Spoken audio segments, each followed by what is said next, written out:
Buenos días. Buenos días a todos y todas y todes. Gracias por estar aquí. Me llamo Summer Harlow y soy la directora asociada del Centro Knight para el Periodismo en las Américas en la Universidad de Texas en Austin. Y hoy tengo el honor de moderar este panel especial. Em, Acabamos de publicar un libro que se llama Periodismo Centroamericano frente al retroceso democrático. Y se puede bajarlo, es gratis, y está en nuestra página web que es www.knightcenter.utexas.edu, y también está en el chat el enlace para que ustedes puedan bajarlo. Y realmente es un libro que publicamos en colaboración con Estudio Abierto, y es un libro muy relevante y tiene algunos hallazgos bien importantes. Y hoy en este panel vamos a hablar sobre el libro, sobre los hallazgos, sobre el estado de periodismo en América Central. Y en este panel tenemos vamos a tener los dos autores del libro: Daniel Villatoro, que es un periodista guatemalteco y también es fundador de este estudio abierto, el estudio de comunicación y investigación especializada para el sector social, y también estaba coordinando este proyecto del libro. Y también vamos a tener a Manuel Alejandro Guerrero, que es un profesor investigador de la Universidad Iberoamericana, y va a estar aquí en algunos minutos. Estaba en un vuelo que está un poquito atrasado. También tenemos a dos periodistas que fueron entrevistados para este libro. Tenemos a Sergio Arauz, que es subjefe de redacción de El Faro y también es presidente actual de la Asociación de Periodistas de El Salvador. Y también tenemos a Mayori Guevara, que es feminista, periodista y directora y fundadora de La Lupa. Entonces, gracias a estar aquí con nosotros.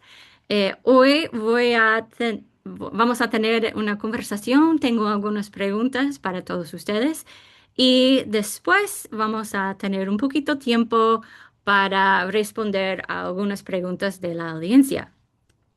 Pero primero quiero hablar un poquito con Daniel y con Manuel Alejandro, si puede llegar, sobre el libro. Em, eh, no sé, Daniel, si puedes hablar un poquito sobre la metodología y la investigación que ustedes hicieron. Sí, claro, es un libro regional, digamos, que abarca de Guatemala, El Salvador, Honduras y Nicaragua. Teníamos este enfoque en el norte de Centroamérica por lo que hemos visto, digamos, esta tendencia autocrática que tiene diferentes matices en diferentes países, ¿no? Entonces, digamos, esa es la primera parte.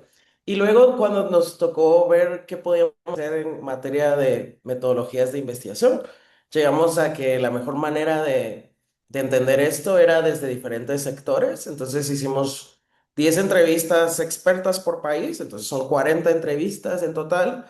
Em, y a todos les hicimos preguntas sobre todo, pero en específico, digamos, teníamos, por ejemplo, medios comerciales para entender un poco los retos del periodismo como negocio, del periodismo también como espacio comercial, de qué está pasando en términos de la sostenibilidad de los medios, también medios independientes alternativos que tienen, digamos, otros intereses y otras dinámicas, ¿no? Y también, digamos, otras maneras de operar. Entonces, ahí está otro grupo al que entrevistamos e hicimos entrevistas más específicas a mujeres periodistas. Buscamos, de alguna manera, también retratar la idea de la violencia desde una mirada interseccional. Entonces, buscamos a mujeres periodistas y también buscamos a periodistas LGBT, pero también a periodistas comunitarios, indígenas o afrodescendientes. Y hago esta aclaración porque, digamos, por ejemplo, en Guatemala el periodismo indígena y el periodismo comunitario es muy fuerte y muy amplio, ¿verdad? Pero también es una demostración de la composición del país. En Honduras, por ejemplo, en Nicaragua, digamos, tenés el Caribe, las regiones, ¿no? Y también, digamos, como el matiz de afrodescendencia también ahí en juego. Y también hicimos un otro sector de entrevistados que son personas expertas en libertad de prensa o personas que apoyan a periodistas, que han hecho programas de apoyo, que han manejado víctimas de acoso, de judicial, etcétera, etcétera. Entonces, creíamos que desde esta visión 360 podíamos entender a la región ya que, digamos, el material que existe no solo no está tan actualizado, digamos, en materia académica o en materia de investigación sobre periodismo en la hay Mm. mucho más como este. Y, perdón, y entonces en esa línea queríamos entrar a esas brechas que encontrábamos en el conocimiento. Y yo creo que eso es algo muy importante de este libro, porque tiene muchas perspectivas y la mayoría de las investigaciones académicas solamente tienen, o tiene una perspectiva, no tiene tantas perspectivas de muchos tipos de medios y además de tener la perspectiva de los medios comunitarios y de LGBT. Y Daniel, ¿por qué era tan importante de hacer este libro sobre periodismo en América Central en este momento? Yo creo que, digamos, es un momento crítico. Y hay dos fenómenos que, digamos, para mí el gran problema que tenemos ahora es que hay fenómenos paralelos, ¿verdad? Hay un fenómeno sistémico del mundo, ¿verdad? Del reemplazo digital de nuestras habilidades y también digamos, de cómo, por ejemplo, el dinero o el negocio de los medios se movió, ¿no? Ahora son capitales globales los que negocian medios, ¿no? Le pagamos a las redes sociales, a los grandes conglomerados tecnológicos para que promuevan nuestra difusión. Entonces, todos los anuncios y todo, digamos, como el modelo tradicional de sostenibilidad financiera está en jaque, ¿no? Y en paralelo, digamos, hay todos estos medios que, digamos, reciben donaciones, gestionan grants, que, digamos, compensan de alguna manera este problema que tenemos. Y el otro fenómeno es un fenómeno mucho más de ataque político, que tiene tintes diferentes, digamos, como que todos decimos autoritarismo en Centroamérica, y digamos, a la gente le parece raro, pero digamos, yo viniendo de Guatemala, sobre todo, digamos, en donde de momento no tenemos un gobernador, un presidente autoritario, pero sí tenemos un sistema de criminalización Ujú. que está activamente haciendo estas cosas, ¿no? Entonces yo sí creía digamos, había que hacer una discusión como de la relación periodismo y democracia, que no la pensamos, ¿no? La asumimos. Es muy básico decir el periodismo aporta a la democracia, pero nadie había analizado este momento. Digamos, por ejemplo, hay gente que no se atreve, digamos, todavía hay gente que con Nicaragua dice régimen, o digamos, como que la gente no se atreve a, sobre todo en investigación, porque toma tiempo, nos cuesta decir la fotografía del hoy de una manera sistémica. Y entonces esa era la ambición, ¿no? Sí ponerle una metodología de investigación, sí hacer un cuestionario, validar fuentes y digamos todo lo tradicional de los espacios académicos. No lo hacemos desde una institución académica, sino desde una institución mixta. Pero ahí nos ayuda el Centro Knight en la Universidad de Texas también y por eso nos encanta estar con ustedes. Pero yo creo que esos paralelismos políticos criminalizadores con el mercado, o sea, tenemos dos jaques al mismo tiempo en paralelo. Sí. Em, y ahora tengo algunas preguntas para los periodistas. Y también quiero decir a la audiencia, si ustedes tienen alguna pregunta, pueden ponerlo en el chat y al final podemos tratar de responder a estas preguntas.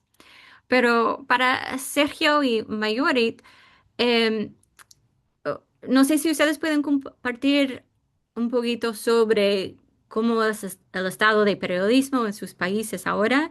Yo sé que los dos están exiliados, pero ¿cómo se puede hacer periodismo bajo de esas condiciones?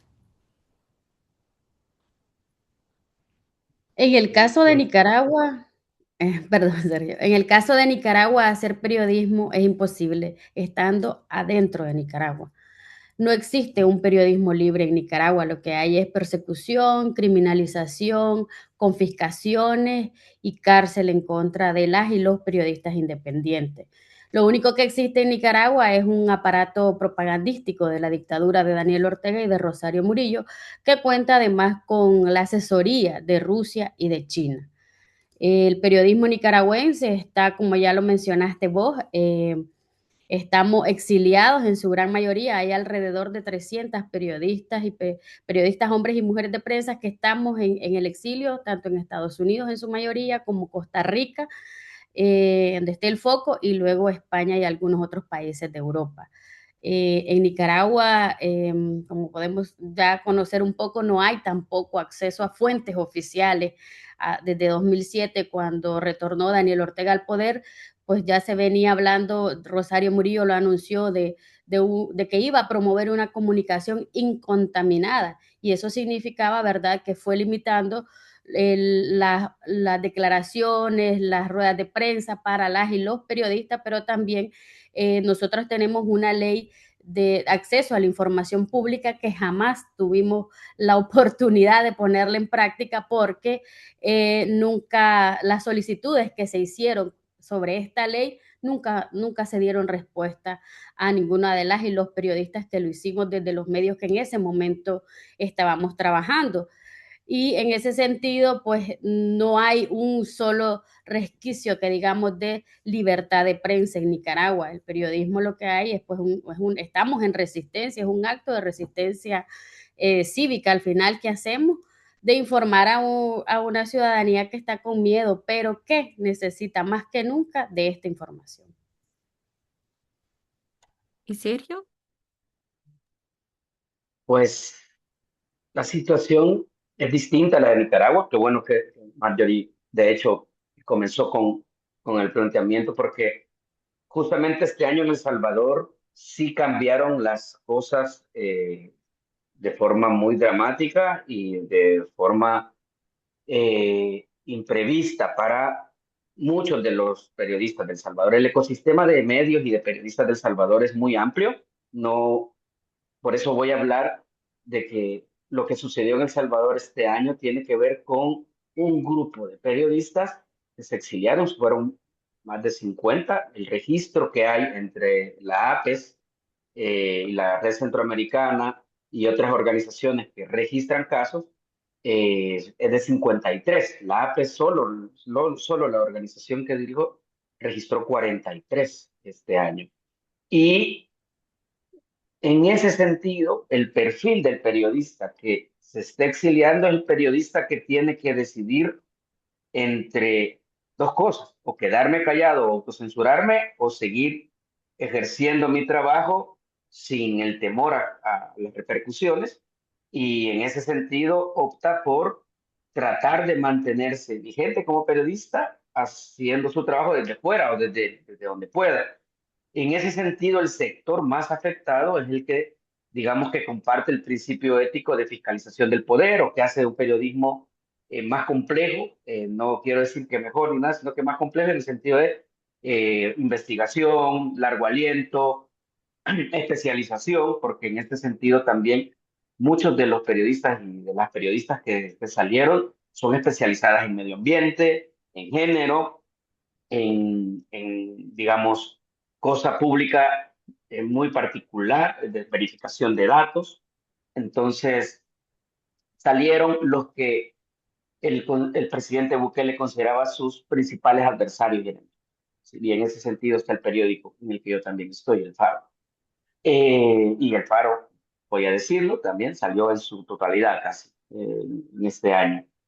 Y en ese sentido, las condiciones del Salvador son complejas, porque sí hay mucha gran parte de la gente o del ecosistema que se quedó adentro, pero creo yo, las condiciones más precarias desde que terminó la guerra en El Salvador en 1992. Cuando digo precarias, hablo de con miedo, con visitas de policías a sus casas, con controles que no habían existido en los últimos 35 años, y con un punto que también es importante y creo yo que por eso la academia y este tipo de estudios aporta bastante, con una crisis general del oficio y de los medios que no terminamos de entender.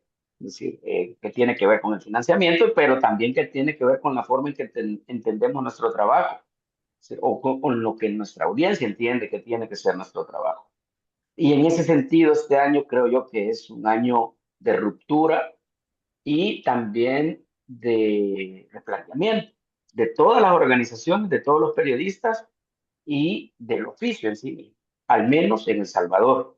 Yo creo que, como muy bien explicó Daniel, cada país tiene sus diferencias. El dictador que tenemos en El Salvador es distinto al dictador que tienen en Nicaragua. Este señor es muy sofisticado, es popular y no usa herramientas de la Guerra Fría para perseguir. Usa Pegasus, usa intimidaciones de policías en casa, pero no termina de detener a un periodista reconocido, a una periodista en concreto, pero sí le manda policías a sus casas o sí le tiene con notificaciones del Ministerio de Hacienda o de la Fiscalía intentando ver quiénes son sus fuentes. O sea, ocupa, digamos, el miedo sin terminar de golpear.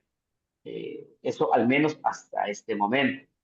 Eh, yo creo que hace falta en El Salvador hacer un censo y un estudio muy particular de las condiciones de los periodistas que quedan adentro, porque hay una ley de agentes extranjeros que casi que termina de criminalizar a todo aquel periodista que quiere básicamente hacer el oficio desde una institución que no sea tradicional, que es las radios comunitarias, que están en problemas y que es para eso también hace falta un estudio aparte, y los medios tradicionales de prensa escrita, de radio y de televisión formales, que están en unas condiciones complicadas y que en ese sentido, digamos, no tienen mucho margen de maniobra porque están en El Salvador y porque deben estar en El Salvador, porque son condiciones distintas, las de un medio digital a las de un medio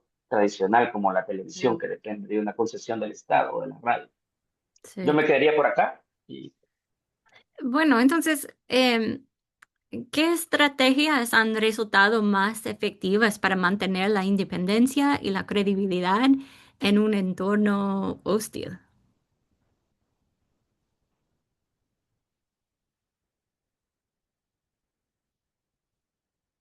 para los periodistas? Marjorie. Vale.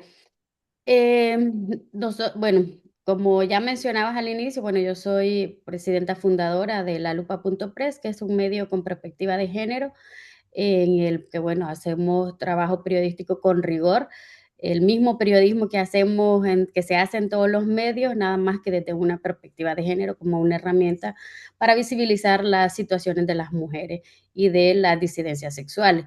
Yo creo que la principal estrategia ha sido el rigor con el que estamos trabajando en un contexto como el de Nicaragua, que es tan difícil porque realmente hacer periodismo desde el exilio, y Sergio lo sabrá ahora, no es una cosa fácil y para nosotras cada día es más difícil, primero por la distancia que tenemos, la lejanía con nuestro territorio, la persecución que hay en contra también de quienes se atreven a brindar declaraciones a los medios de comunicación, porque esta represión que hay en Nicaragua no solo es en contra de las y los periodistas, también persigue a las fuentes y creo que conocerán del caso, por ejemplo, del mayor Roberto Samcam, que fue asesinado en Costa Rica de 8 disparos, que era alguien que brindaba muchísima información de cómo manejaba toda la situación, la dictadura a lo interno del país y todas las estrategias que implementaba.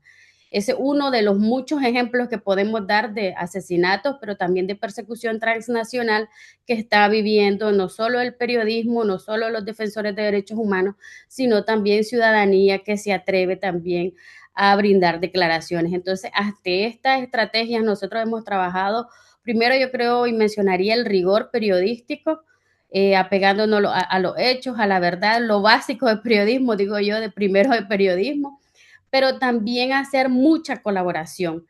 Y esto también es como una estrategia de sostenibilidad, porque la precariedad que se vive haciendo periodismo en el exilio es muy dura, porque te enfrentas a una realidad diferente a la de tu país. El salario que te puedes ganar con un medio digital que además es muy bajo, no te sirve ni siquiera para pagar el alquiler a veces del territorio en el que estás. Entonces, primero hay una lucha contra esa precariedad en el periodismo, y los medios de comunicación en Nicaragua surgieron más de 20 medios de comunicación digitales ante esta represión de la dictadura, esta persecución, y la gran cantidad de medios que estamos, pues tenemos acceso a fondos limitados, y esa es una de las realidades ahorita más difíciles que estamos enfrentando, porque esto significaría que la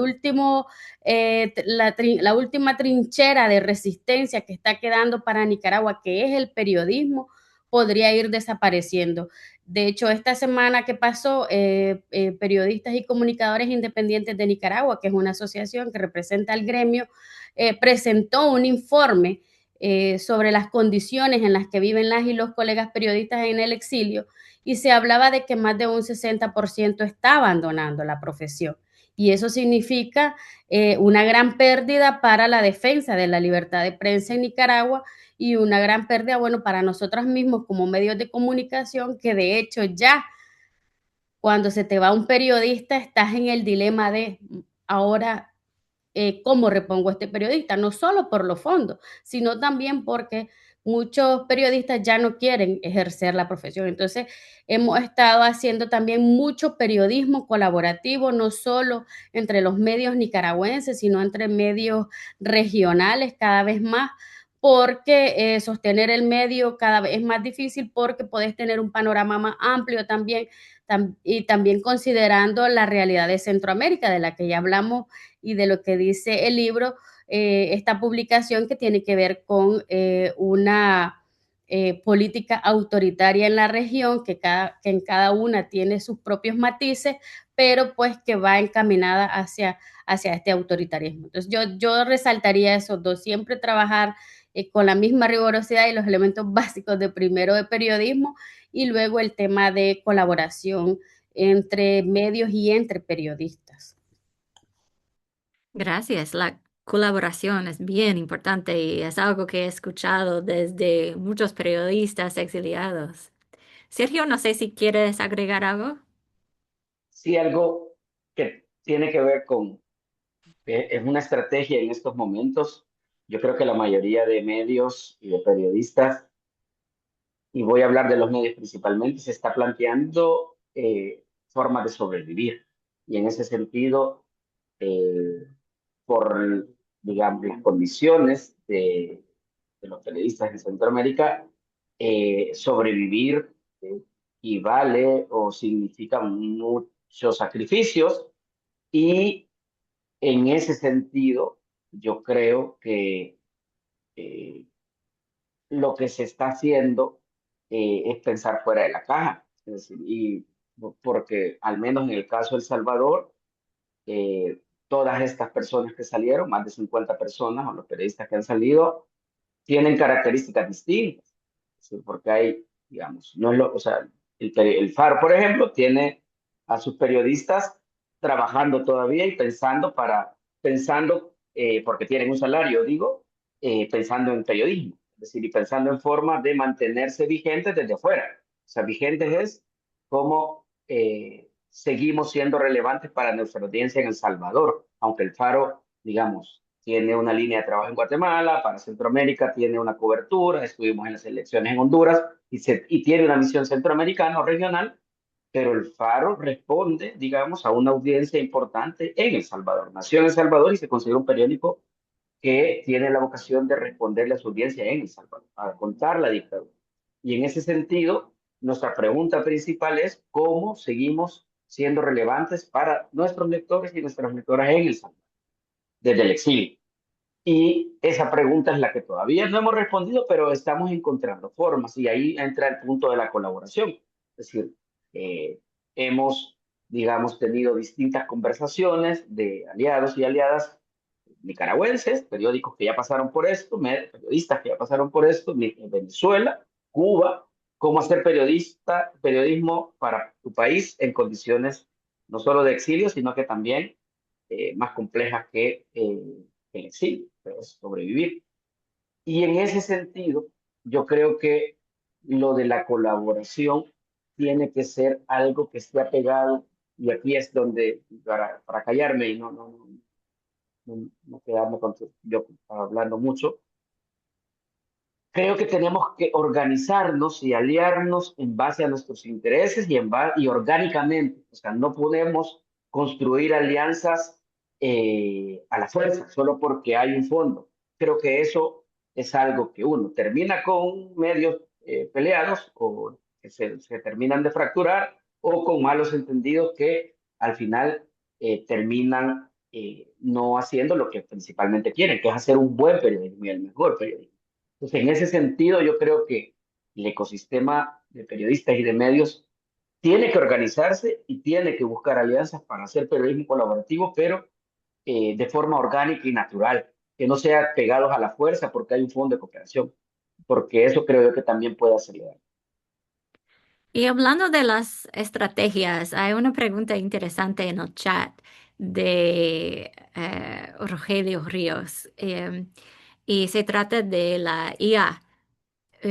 Y su pregunta es, ¿cómo han incorporado ustedes en su trabajo periodístico en Resistencia o desde el exilio el uso de la inteligencia artificial? Los gobiernos censores la están usando para su propaganda. ¿Es posible contrarrestar esta propaganda con el uso de la IA para proporcionar información veraz? ¿Qué creen ustedes? Cualquier. Yo creo que la única fórmula para contrarrestar la propaganda por ejemplo, de la dictadura de Daniel Ortega y Rosario Murillo en Nicaragua es hacer periodismo con rigor y profesionalidad.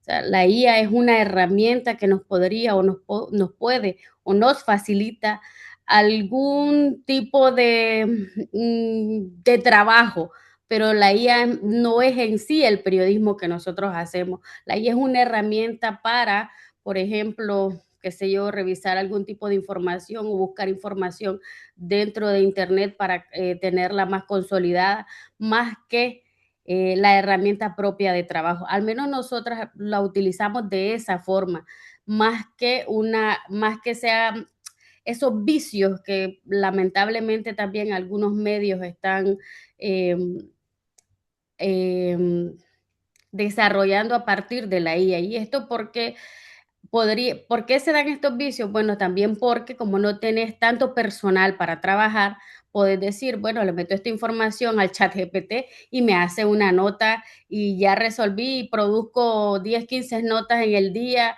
a partir además de enlaces de otros medios, ¿verdad? Que también ahí hay un dilema ético que hay que trabajarse para quienes lo hacen. Pero entonces esa no es la misión de la IA. La IA es una herramienta que nos puede servir incluso para crear nuevos lenguajes, nuevas narrativas en los medios de comunicación.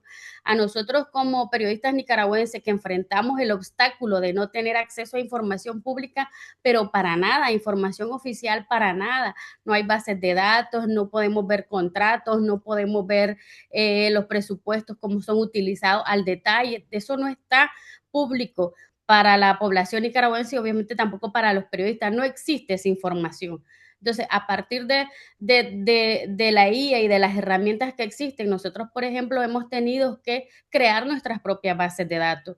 Nosotras, por ejemplo, que somos un medio con perspectiva de género y damos mucho seguimiento al tema de la violencia contra las mujeres, nosotras llevamos nuestra propia base de datos de los femicidios en Nicaragua. ¿Por qué? Porque no hay información oficial de los femicidios. Además que en Nicaragua existe la ley 779, que es la que regula la violencia contra las mujeres, pero con la llegada de Ortega, bueno, se aprobó con el gobierno de Ortega en su momento y luego se hizo una reforma en la que se redujo el ámbito al espacio íntimo, solo a las relaciones de pareja. Entonces nosotros hacemos el conteo oficial a partir de lo que se aprobó, cómo se aprobó la ley, que era genérico. Entonces, como esa información no existe, nosotros utilizamos herramientas de ella para poder crear bases de datos, para poder visualizarla, para que sea más digerible a la población, a las audiencias. Entonces, esa es, al menos para nosotros, el uso de la IA. No es la que va a hacernos el trabajo periodístico, eso lo hacemos nosotros hablando con la fuente, investigando, verificando y sobre todo verificando una y otra vez, porque en estos contextos en los que estamos nosotros hay mucha información falsa. Ya varios meses hemos revelado también en los medios de comunicación de Nicaragua, por ejemplo, que existen granjas de troles que están fabricando información falsa en Nicaragua y que eso, si los medios de comunicación independientes que estamos desde el exilio no lo verificamos, entonces perdemos credibilidad y también es una herramienta para la dictadura para utilizarla en contra de los medios de comunicación independientes. Entonces, a partir de ese mismo contexto en el que estamos viviendo, pues la IA es una herramienta más que nos puede facilitar algunas formas de trabajo, poder editar un video, por ejemplo, de una forma más fácil e incluso para ahorrar un poco de recursos, pero no es el trabajo en sí. Al menos esa es la forma en la que yo lo veo. ¿Alguien más? Nosotros hicimos esa pregunta digamos, al sector de periodistas que estaba entrevistado, cómo usaban IA, y habían diferentes respuestas mixtas, ¿no? Digamos, creo que lo que más obtuvimos fue también la preocupación. Los periodistas de investigación más basados en métodos sí la usan, y también, digamos, yo quiero decir que ahora hablamos de IA como si fuera una cosa. Y es tantas cosas, ¿no? No es solo ChatGPT, hacerlo, no es Google que uno le pregunta y ya, ¿no? Sino es en realidad cosas más sofisticadas. Y creo que ahí es en donde hay mucho uso, ¿no? O sea, lo que decían, revisar millones de bases de datos para verificar cosas, se usa eso para detectar contratos. Hay gente que tiene algún tipo de cosas así. Y también se usa para tal vez la parte no reporteril del periodismo, ¿no? Se usa para como en herramientas de gestión, visualización también bastante. Y yo creo que, digamos, veíamos tanto gente que estaba muy cautelosa, gente que la integraba y había como, digamos, claramente disonancias en cuanto al uso y el abordaje, pero la común era la gran preocupación de que la gente ya no está buscando información por decirle de que estas herramientas están cortando el acceso a las audiencias directamente, digamos. Cosas que las personas hubieran buscado en el Faro o en la Lupa antes, digamos, como que al indexar esto ya no están llevando las audiencias a los medios, sino que las respuestas las están dando los LLMs en este caso. Entonces, ahí había una gran preocupación también de qué tanto entramos a esta conversación para no quedarnos atrás, pero también cómo nos protegemos y no dejamos que la tecnología, digamos, corte esquinas en la valorización o el acceso a nuestro trabajo. Y quiero dar la bienvenida a Manuel Alejandro Guerrero, que es otro autor. Gracias por estar aquí. Yo sé que estabas viajando, pero qué bueno que podrías juntarse con nosotros. Ahora tengo una pregunta para todos ustedes, para todo el panel. Antes hablaban un poquito sobre la colaboración, pero em, ¿cómo pueden los esfuerzos colaborativos entre periodistas, académicos y sociedad civil fortalecer la libertad de prensa en la región, creen? Pues muchas gracias, Summer, por la invitación, por la organización de este panel. Estamos muy agradecidos con la Fundación Knight y con todo el apoyo que hemos recibido. Esta obra, la verdad es que me parece que es una obra interesante porque intenta ser una obra integral, una obra que mira el periodismo en América Central desde una mirada sistémica y estructural, pero también, o sea, en este sentido intentamos, el esfuerzo fue como, vamos a ver primero el bosque, pero luego hicimos estos zooms a los árboles concretos y nos dimos cuenta que no había un bosque sino 4 bosques, ¿no? Normalmente en nuestra revisión de literatura encontramos que se habla de América Central como una región y tiene problemáticas muy concretas que la gente que practica el periodismo en estas regiones lo sabe, está digamos, consciente de estas distancias y diferencias. No es lo mismo hacer periodismo en Honduras que en Guatemala, que en Nicaragua, que en El Salvador, pero de pronto cuando se hacen análisis amplios, como que se pasa por alto un poco estas diferencias. Y esto es también algo que quisimos resaltar muchísimo y por eso creo que esta obra tiene pues ese valor en tratar de entender exactamente los contextos específicos. Ya hablaba Sergio, ya hablaba Marjorie sobre las diferencias en las formas autoritarias de procedimientos cotidianos del ejercicio de la violencia en Nicaragua, en El Salvador, pero también el caso de Honduras, que pues no hay ninguna colega ni ningún colega aquí presente, pero el caso de Honduras tiene que ver con, digamos, una desestructuración de las instituciones en donde la violencia, pues ahí ya nadie sabe de dónde viene. Puede ser de grupos criminales, puede ser del gobierno, puede ser de cualquier lado puede llegar, ¿no? Y por regiones en Honduras cambia también. Y en Guatemala lo que también vimos es pues este forcejeo entre un presidente que está comprometido más con el discurso de derechos humanos frente a una institucionalidad muy capturada por intereses muy conservadores y muy, digamos, muy poco proclives al respeto de la libertad de prensa y de expresión. Y dicho todo esto, pues tratamos de entender justamente algunos de los retos como los modelos de negocio, ¿no? Lo que decían justamente incluso de la cuestión de la IA, ¿no? Lo que decía Daniel es bien interesante porque ese uso de la IA en donde la gente empieza a buscar en Gemini o en alguna cosa, en Grok, que le dé respuestas prontas, eso lo que implica también es una desmonetización de los propios medios, ¿no? Ya nadie da el segundo clic para los links de las personas que hicieron la investigación periodística. Nos estamos quedando con los resúmenes. Y esto es algo transversal a la región, ¿no? El uso de la IA también en las redacciones veíamos que efectivamente, sí, de una manera muy simplista se usa para el ChatGPT o el Anthropic o cualquiera, ¿no? Para hacer resúmenes de notas muy simples, por ejemplo, resúmenes de deportes, resúmenes de cosas que no implican mucho periodismo de investigación. Pero como dice Daniel, también de una manera mucho más sofisticada, también se está usando eh, con pequeños modelos, ¿no? Para hacer análisis de datos. Ahora, yo aquí quisiera también meter también eh, una advertencia. Y es que las grandes corporaciones tecnológicas están o han estado impulsando desde el año pasado dos conceptos, el AI First, ¿no? El que todas las empresas de todos los giros, información, automotriz, cualquiera que sea, sean como early adopters de la tecnología, ¿no? Adoptemos rápido la tecnología. ¿Para qué? No sabemos, pero compremos el modelo a Amazon, compremos el modelo a Google, compremos el modelo a quien sea. Y luego vemos. Y luego que los empleados sean AI fluent, ¿no? Que para cualquier proceso desde el diseño, la incepción de una nota periodística, de un proyecto, hasta el resultado final use inteligencia artificial.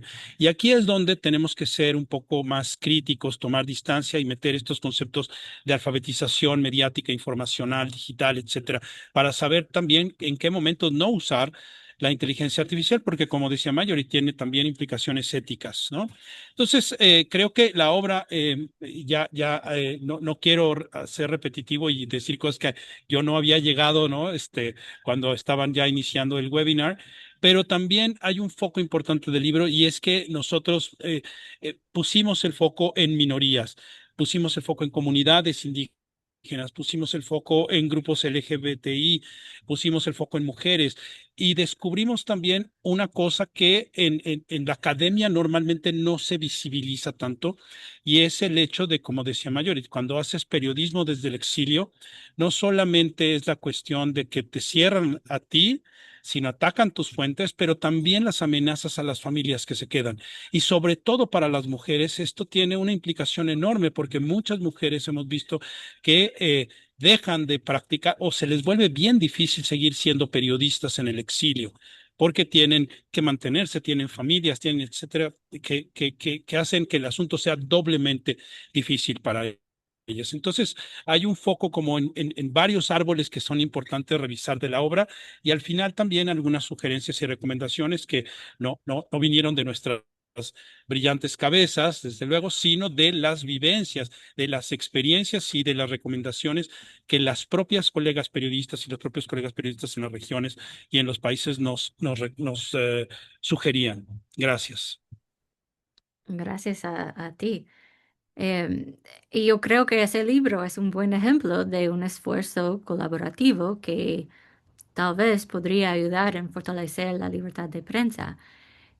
No sé si alguien más quiere hablar un poquito sobre este tema. Yo podría hablar, pero si alguien Solo, más que lo tome yo primero y yo.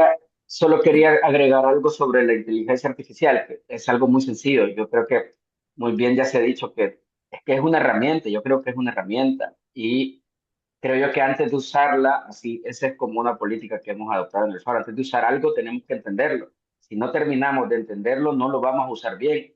O sea, nosotros nos tardamos muchos años en tener una sección de contenido digital bastante actualizada, en abrir nuestro TikTok, que es una plataforma, pero la inteligencia artificial no nos va a sustituir, o sea, no nos va a sustituir en los reporteros que tenemos información que nadie tiene. Es decir, y yo creo que en ese sentido el trabajo en el terreno, el trabajo con fuentes de información pertinentes, informadas y de calidad, y con lo que dijo Daniel, o sea, ¿de dónde se saca la información de inteligencia artificial de información indexada? Entonces, los reporteros que tienen información que nadie tiene, que es de difícil obtención, esa es nuestra tarea. Es decir, no repetir ni gritar lo que muchos usuarios o cuentas anónimas de X, que tienen miles de cuentas y seguidores, repiten. Salirnos de esa mirada y de esos gritos y de esas narrativas. Yo vengo de Honduras y durante toda una noche muchos usuarios con bastantes seguidores anónimos y aliados de los partidos en competencia estaban repitiendo información no verificada, Mm, muy probablemente a propósito o muy probablemente por ignorancia. ¿Por qué? Porque no había periodistas con fuentes pertinentes que les dieran datos en una hora en que en ese momento se necesitaban datos. ¿A dónde estaban esos datos? Estaban fuera de la inteligencia artificial.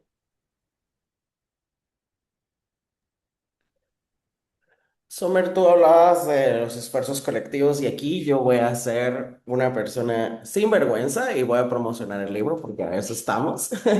Pero miren, ayer en el chat puse los capítulos y yo creo que hay como capítulos dedicados a ciertas cosas, ¿no? Entonces, la primera es en el 3 de visión regional hay todas estas preguntas más de infraestructura institucional, por así decirlo, y de la democracia y régimen democrático, ¿no? Yo, por ejemplo, ahí algo conclusivo es, Centroamérica es región, pero el Parlacén no funciona, ¿no? Entonces, la Corte Interamericana tiene cierta institucionalidad que responde. Los gobiernos, depende de su orientación ideológica y manera de operar, pueden responder. Por ejemplo, a mí me dio mucha esperanza ver a Guatemala hacer un esfuerzo por integrar al menos, digamos, en papeles, ¿no? A muchos nicaragüenses, ¿no?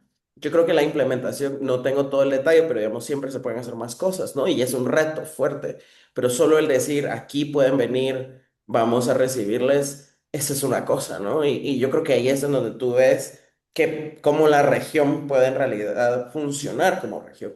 Lo ideal sería que instituciones como el Parlacén dijeran, vamos a defender a los periodistas de Nicaragua, de El Salvador, ¿no? Pero digamos, es otro espacio político que está más cooptado, por así decirlo, y no tiene como un comité de derechos humanos activo que haga cosas que puedes ver en otros espacios regionales como la Interamericano, el europeo, etcétera, ¿no?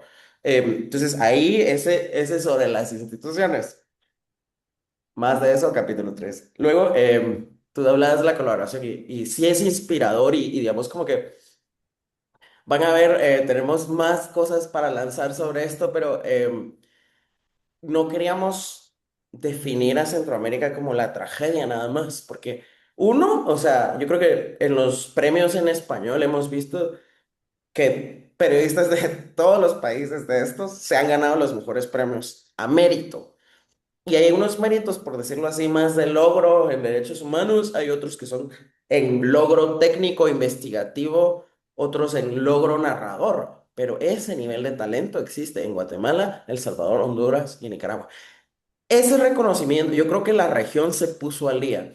Y yo que he tenido la oportunidad de viajar, trabajar y dar talleres en otros países, yo no, o sea, yo soy guatemalteco, entiendo que mi mercado tenía un problema, por así decirlo, pero cuando ves lo que se hace en mercados como Nueva York, Londres, en donde vivo actualmente, tú te das cuenta que hay talento y la gente está haciendo el mejor periodismo con lo que tiene, ¿no? Entonces, ese es un tema, ¿no? De colaboración.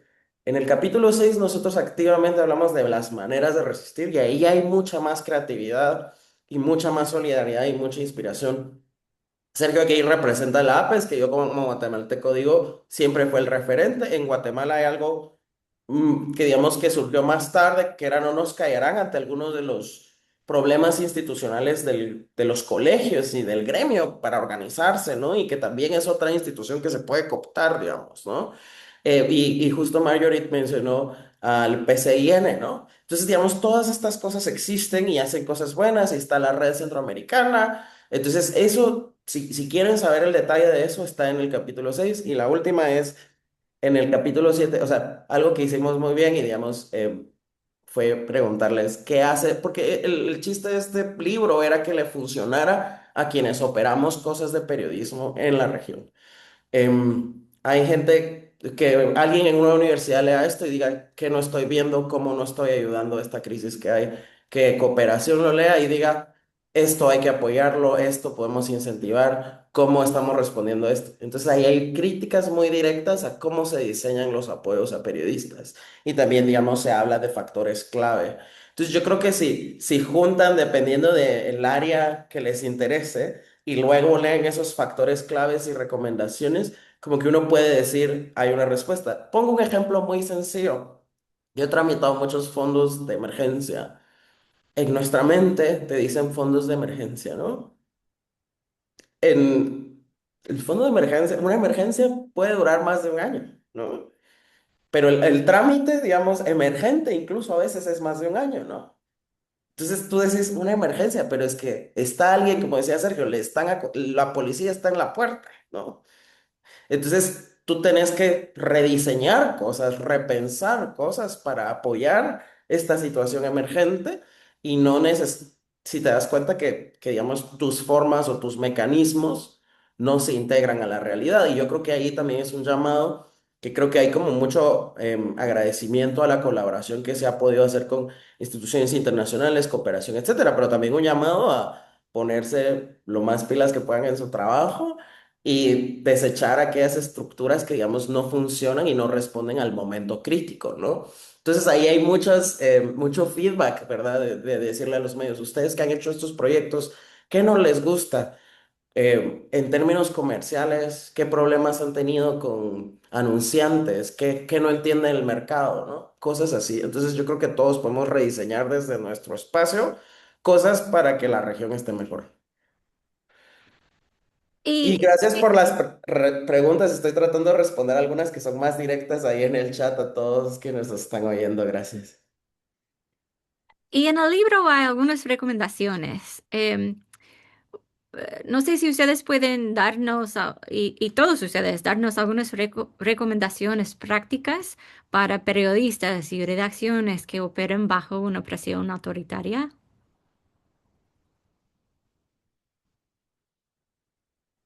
A mí me gustaría para periodistas. Hace ya algunos meses teníamos una reunión, yo formo parte de la Red Internacional de Periodistas con Visión de Género y hablábamos sobre las alertas que se emiten en diferentes momentos para compañeras que están en diferentes países y que enfrentan una situación de persecución, de criminalización, no solo por los estados, por los gobiernos, sino también por grupos narcotráficos o por grupos empresariales. Y en ese momento hablábamos sobre la necesidad que hay de crear un kit incluso para las y los colegas a nivel regional, porque tristemente, y creo que el libro también sirve de ejemplo para que quienes lo puedan leer, quienes tengan acceso, también darse cuenta y sensibilizar, además de dar a conocer la situación, de que esto puede pasar, que nos pasó a nosotros, pero no solo a nosotras nos va a pasar, que puede pasar en otros países. Nosotros tristemente decíamos, recordaré estos dos ejemplos que les decíamos a colegas de El Salvador, venimos del futuro. Les solíamos decir por lo que vivimos en Nicaragua y lo que está pasando ahora en El Salvador. Y estando nosotros en la situación a inicios de abril, decíamos tristemente, nosotros no somos Venezuela. Aquí no va a pasar lo que está pasando en Venezuela. Aquí ya en junio esto se acabó y ya estamos, ya se está convocando a un nuevo elecciones y vamos con un nuevo gobierno. Y han pasado 7 años y estamos exiliados y en unas condiciones bien difíciles. Entonces, a nivel personal, a las y los colegas periodistas, yo siempre creo que tenemos que tener un kit preparado cuando vemos estos signos, estas señales en nuestros contextos para poder tener nuestro pasaporte, por ejemplo, poder tener nuestras notas universitarias en Nicaragua. Muchas de las y los periodistas que estamos en los medios de comunicación independientes que surgieron a raíz del exilio, que esa es una cosa positiva, como dice Daniel, que hay que resaltar a pesar de la situación en la que estábamos. En Nicaragua resurgió un montón de colegas que incluso ya no estaban en medios, haciendo medios para informar frente a la censura. Entonces, muchos de estas colegas periodistas estudiábamos en la Universidad Centroamericana, que fue confiscada y ya muchos no pudieron sacar sus notas, por ejemplo. Entonces llegan a países, a territorios donde se exilian y no pueden hacer una homologación de sus estudios, a pesar que tengan un título universitario. Y eso a nivel personal es muy duro, porque cuando estás en el exilio, entonces te enfrentas a otras condiciones económicas, te enfrentas a precariedad, te enfrentas a situaciones en las que jamás te imaginaste probablemente, porque yo honestamente nunca pensé salir de Nicaragua. De hecho, yo decía, no, yo no me voy, yo no me voy, yo no me voy, pues yo tenía un niño de 5 años y mi familia dijo, te vas, porque mientras vos no te vayas también, luego si te agarran a vos, van con nosotros también, porque como ya decía también Manuel, no solo es al periodista, a la familia también la persiguen. Entonces, poder tener a mano esos documentos, poder tener ese pasaporte, poder tener tus notas de la universidad, poder tener tus partidas de nacimiento. En Nicaragua no se puede sacar ningún documento. Nosotras las y los periodistas, yo si no tuviera ya la nacionalidad española, yo estaría apátrida totalmente, porque yo no tengo ningún documento vigente de Nicaragua, ninguna cédula de identidad y ningún pasaporte. Tengo el reconocimiento de ciudadana en España y eso me sirve para continuar mi vida, pero hay una muerte civil para un montón de colegas que todavía no tienen esta documentación, porque esa es otra problemática a la que te enfrentas. Llegas a los países y los países no están preparados para esto. Una Costa Rica recibiendo 700,000 personas, porque más allá de las y los periodistas, hay un montón de ciudadanos que se han tenido que migrar, se han tenido que desplazar a otros territorios, en este caso a Costa Rica, recibiendo a esta población que no está preparada. Entonces, muchos colegas ni siquiera han ido a la cita, tienen fecha para años posteriores. Entonces, eso significa que no puedes acceder a un empleo. En España, por ejemplo, no te van a rentar un piso porque no tenés un empleo, no tenés un contrato indefinido y esto es va una cosa empujando a la otra. Entonces, tus derechos mínimos, tus garantías mínimas para las y los periodistas se encuentran, no tenés acceso a ellas.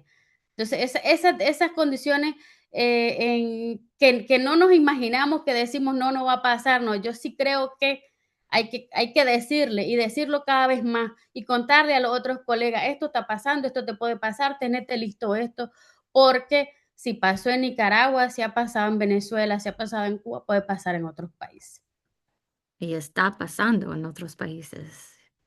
Sergio, ¿qué quieres agregar? No, yo creo que lo que Marjorie describe es algo que en El Salvador se vivió en muchos hogares del periodista, de familias de periodistas en El Salvador este año, al menos medio centenar. Y creo que son dos crisis y hay que diferenciarlas. La crisis personal del periodista, que tiene que exactamente resolver sus trámites, su estancia legal, dónde va a vivir, su movilidad, cómo moverse, cómo, o sea, porque cuando uno sale, sale con una maleta, exacto. Y es bien importante lo que menciona Margaret, o sea, tener su pasaporte. Yo desde la APES me di cuenta de la importancia de estar organizado y de hacer protocolos, y cuando digo protocolos son eh, pasos claros de qué hacer en caso de. No hablo de un manual inservible que está en la gaveta y que tiene 500 páginas, sino que qué pasaría, qué hago en caso de venga la policía a mi casa y que tu familia lo tenga claro y que la gente de tu periódico lo tenga claro, que tus aliados lo tengan claro. O sea, y en el caso de la APES y del exilio de este año en El Salvador y el Faro, creo que la APES y la Red Centroamericana eh, lograron algo, y exacto, como dice Daniel, me tengo que tirar fuera, pero es estar organizado. Yo por eso me organizo, porque si no estábamos organizados no íbamos a poder gestionar apoyos ni ayudas. O sea, hay un centro de monitoreo en la APES, hay unos abogados, hay una clínica de auxilios jurídicos que tienen ya protocolos y accionar claro cotidiano.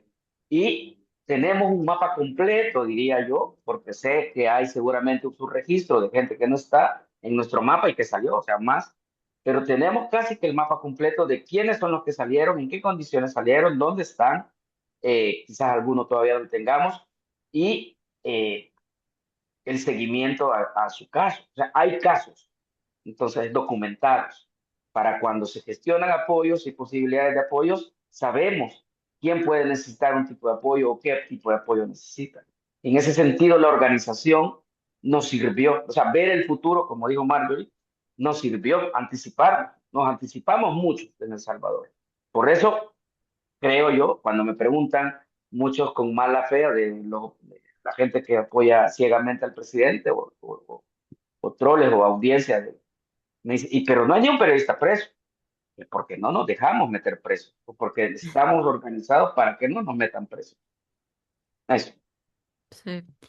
Y Daniel o Manuel Alejandro, no sé si ustedes tienen otras recomendaciones que vienen del libro. Yo creo que hay una gran recomendación y digamos de que este libro se investigó sobre todo en el 24, pero ahora en el 25 es más claro. Digamos, lo escribimos, pero hablábamos de la dependencia de recursos. Se tenía una idea del mix de sostenibilidad como una idea de cajas de diferentes donaciones, por ejemplo, para algunos. Y no, en realidad, como tenemos donaciones, pero anuncios, una matriz diversificada per se, no solo de actores, ¿no? La diversificación no solo son los actores, sino en realidad el revenue. Yo creo que la otra recomendación es, tenemos que resincronizar el valor del periodismo para las audiencias.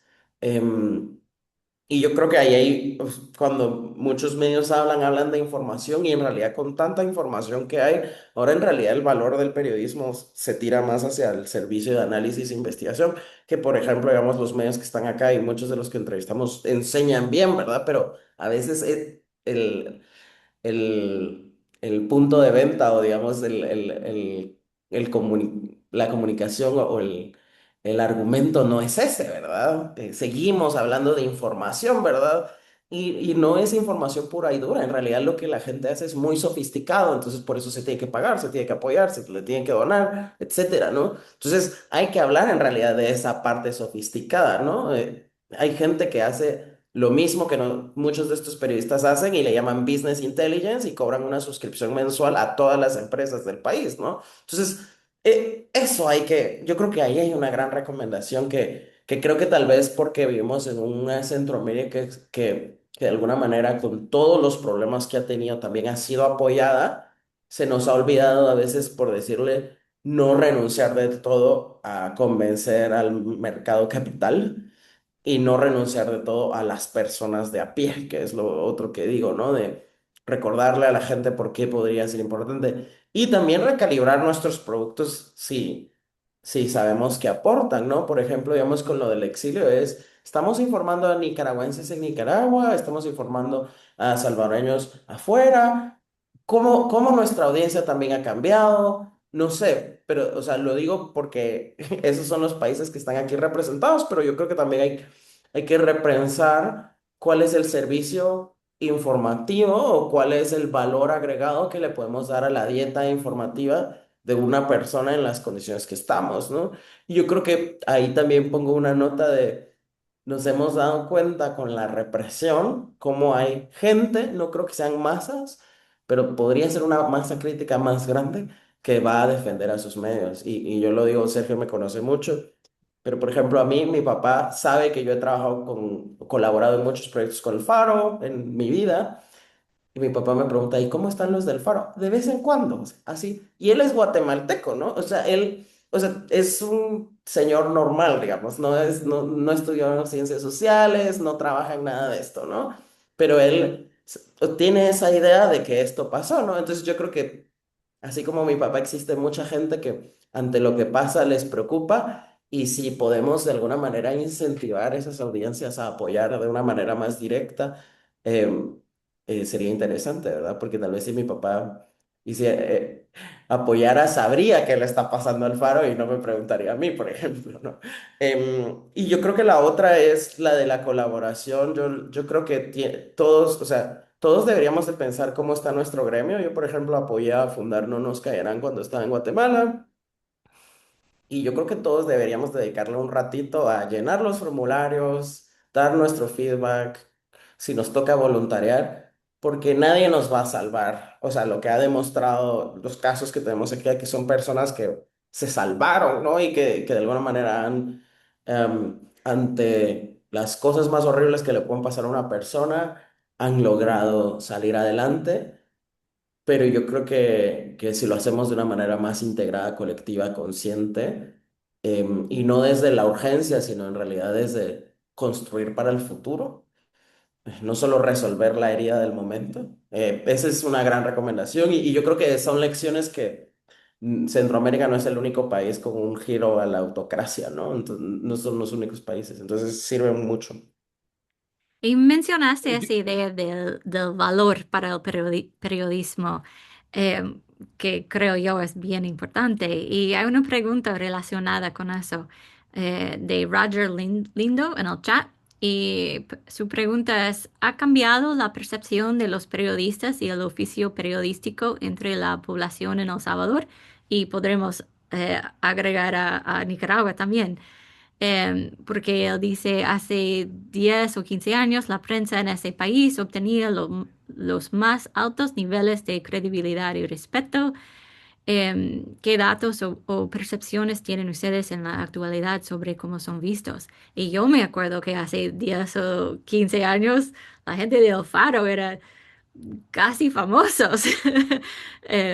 Pero ahora las cosas han cambiado. Entonces, Yo sí, sí. sí que es muy importante lo que dice, eh, porque ciertamente el faro, cuando nos preguntan a nosotros o me preguntan a mí, ¿dónde estaba el faro cuando los demás robaban o cuando los políticos de Arena y el FMLN robaban? Y yo les digo, o sea, yo estaba haciendo este trabajo de denunciar que estaba pasando eso. O sea, tú eres el que no sabe dónde estaba el faro. Pero eso es, digamos que un juego político de gente muy malintencionada y a veces de gente que dice, pues es que yo no leía el faro antes. Tienes razón. Ahora, sobre la respuesta global al problema global que plantea esto, que tiene que ver con la credibilidad que tienen los medios frente a sus audiencias, eh, hay que decir algo. La forma de consumir las noticias y la información ha cambiado.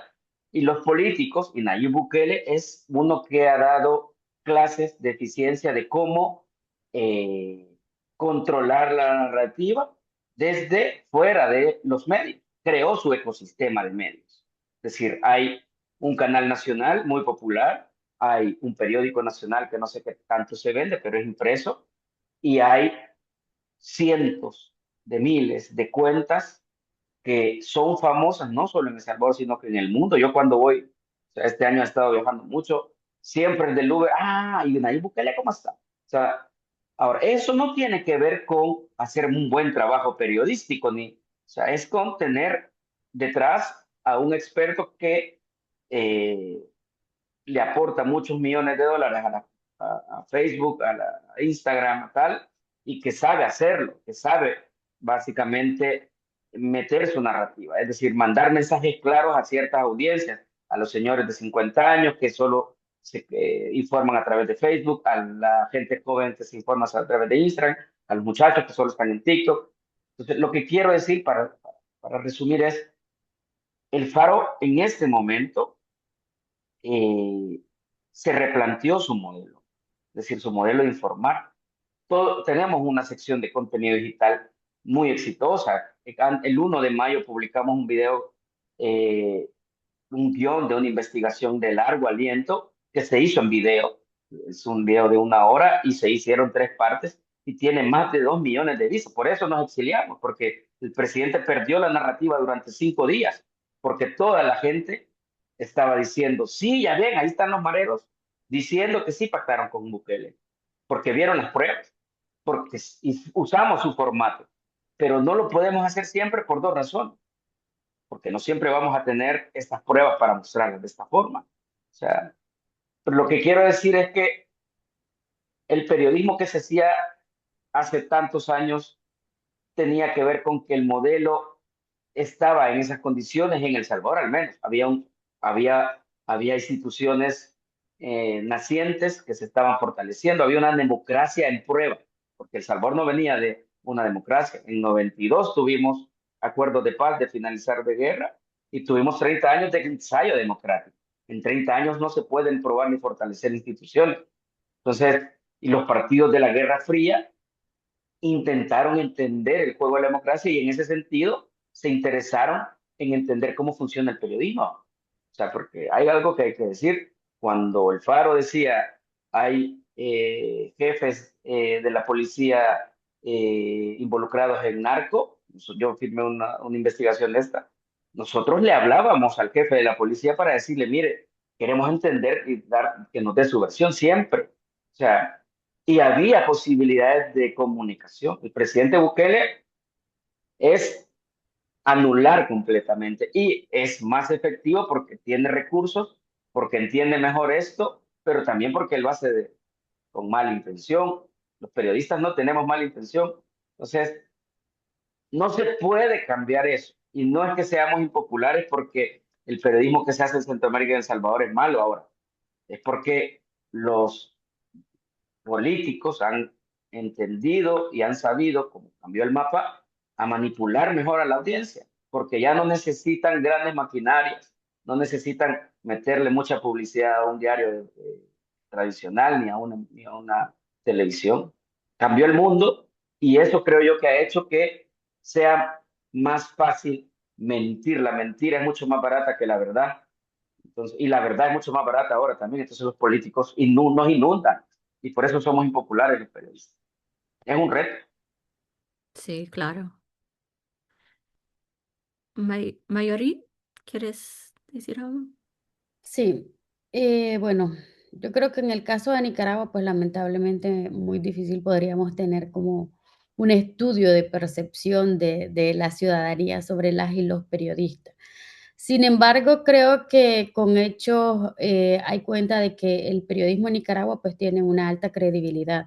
Yo recuerdo eso que menciona Sergio, por ejemplo, en 2018 colaboraba con Artículo 66 y hacíamos un programa satírico en video sobre casos de corrupción de parte de la dictadura de Daniel Ortega y recuerdo a la gente diciendo y haciendo videos diciendo, contéstenle a los muchachos de la Tajona dónde está el dinero de la seguridad social, por ejemplo.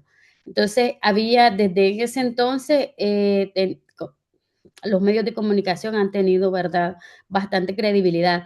Sin embargo, también creo que tiene que ver un poco con el hecho de que la realidad está a la vista. En Nicaragua está la gente clara de lo que sucede en el país. En Nicaragua tenés un vecino que sabes que te está vigilando y ese vecino sabe que si por mucho no quisiera vigilarte, te tiene que vigilar porque si no significaría cárcel para él o para ella o para su familia entera. Y eso está a la vista en el día a día de la población nicaragüense. El otro día me preguntaban qué creíamos que podía pasar con esta narrativa que ya tiene su aparato propagandístico, todos los canales oficialistas de la dictadura de Daniel Ortega, pero no solo los canales oficialistas. Como dice Sergio, ahora también está más barato el asunto porque también tiene un montón de personalidades del pueblo a las que le financian para que le hagan propaganda en favor de las políticas del gobierno o con esta narrativa en la que nada ha ocurrido en Nicaragua y que los únicos que se han ido son los golpistas terroristas, ¿verdad?, del país. Sin embargo, a pesar de ello, la población no sucumbe a esta narrativa porque, como repito, tiene a la vista la represión, tiene en la casa de la vecina una patrulla policial afuera, en las calles sabes que te están vigilando, en los actos públicos llaman a una vigilancia revolucionaria en todos los espacios y entonces luego escuchar a la gente de la juventud sandinista o a los estudiantes de secundaria diciendo que están vigilando en las escuelas, que están vigilando a los docentes, a los compañeros de clase en los barrios. Entonces, toda esta narrativa que tiene que ver también con todo el aparato represor que están en los barrios, como los policías voluntarios, que son resultados de presos comunes que han liberado y los han llevado a sus filas para ser paramilitares, mejor dicho, y que están persiguiendo a la población, pues eso está ahí y eso lo mira la gente, no es invento de los medios independientes. No es que nosotros estamos creando una realidad paralela a la que ocurriría en Nicaragua. Esa es la realidad de Nicaragua.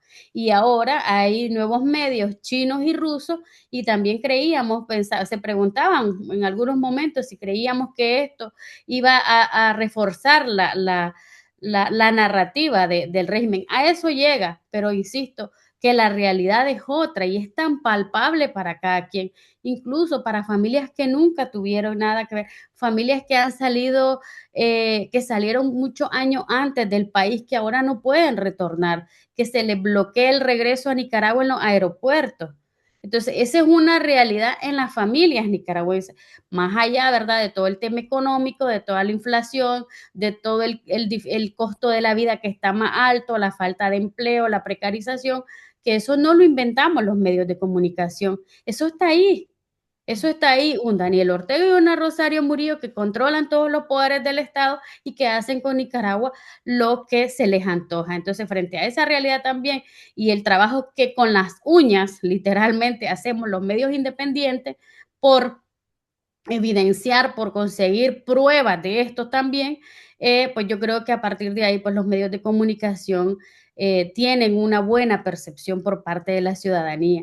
Y ocurre eso que mismo que dice Daniel, y preguntar, ajá, ¿y cómo está la gente de la prensa? ¿Y qué pasó con toda la gente de la prensa cuando le confiscaron las instalaciones? ¿Qué pasó con toda la gente de Confidencial? ¿Qué pasó con toda la gente de 100% Noticias? De los diferentes edificios que fueron confiscados, por lo menos, para saber cómo están sus periodistas y te dicen, es mi periodista, te dice la gente, porque hay una cercanía a la población, afortunadamente.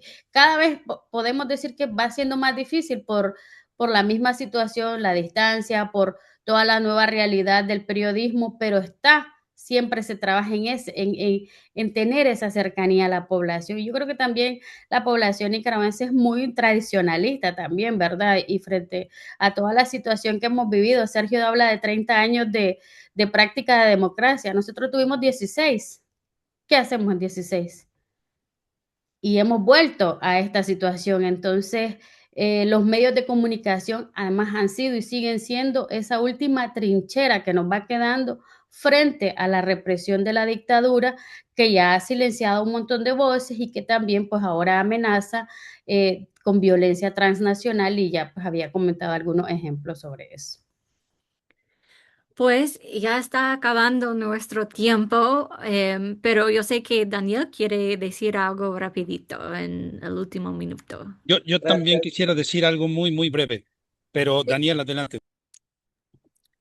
Sí, o sea, yo solo quiero aquí hacer un agradecimiento porque, digamos, Manuel y yo firmamos el libro porque estudio regional lo escribimos, pero nosotros vamos a lanzar también capítulos individuales por cada país que vienen con los investigadores locales que hicieron las entrevistas y mucho del trabajo que son Silvia Trujillo en Guatemala, María Luz Noches en El Salvador, Viena Herrera, Honduras y Roberto Guillén para Nicaragua. Y digamos también el trabajo gráfico de Diego Shocopi y otra gente que trabajó con Abierto, el estudio que yo dirijo, para integrar todo esto. Que lo que buscamos es que hay conversaciones que la sociedad tiene que tener y que con herramientas mediáticas, diseño, arte, combinar, que la conversación sea cosas que tenemos que hablar como esto, ¿no? Entonces en eso trabajamos y yo sí quería agradecerles y decirles con Sommer estamos trabajando en la traducción del libro en inglés pronto y también esperamos que porque sabemos que hay un nivel de detalle que tal vez las personas que solo trabajan en El Salvador van a apreciar cuando lean el libro sobre El Salvador, que a mí me tocó hacer narrativas más globales, regionales, ¿no? Y tal vez, digamos, ahí no podemos tener todo el detalle de las apreciaciones y de las fuentes a las que tuvimos acceso, pero en estos libros pronto sí si son un actor nacional, van a encontrar eso. Bueno, por mi parte, pues también agradecer muchísimo todo el esfuerzo de Estudio Abierto, de Daniel en la coordinación de todos los equipos.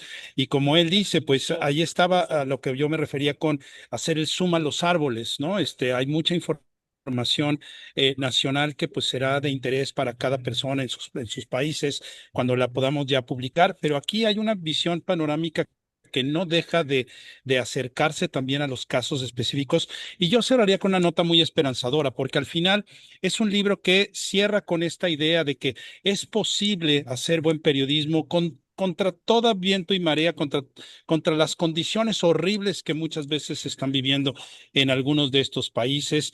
Sí hay formas de autoorganización, de solidaridad, de resiliencia que están aquí puestos también en el libro y que quien quiera entender un poco más qué se está haciendo ya, no son sugerencias al aire, sino es resultado de la vivencia, ¿no? De la supervivencia del periodismo bajo asedio que se establecen estas recomendaciones.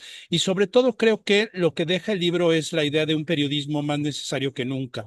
Hoy creo que ante todos los retos que tenemos en términos de económicos, de los modelos de negocio, de la inteligencia artificial, etcétera, tener un periodismo que esté anclado en un compromiso ético para llevar a las personas la discusión, no de la verdad, porque es muy difícil definir ese término, pero sí de las discusiones necesarias y de las discusiones importantes en cada una de las comunidades y regiones. Acercarlas por parte de los periodistas, eso es lo que la gente está consumiendo y por eso también está la respuesta de las propias comunidades.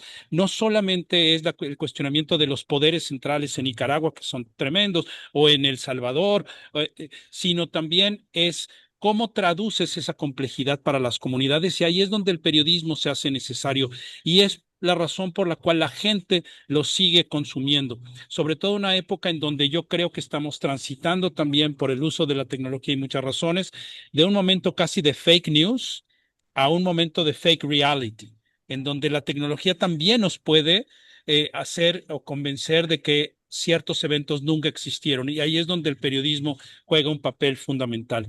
Muchísimas gracias a la Fundación Knight, muchísimas gracias Estudio Abierto, a todos y todas las periodistas que colaboraron con nosotros y a Daniel por haber hecho pues esta coordinación fantástica. Gracias.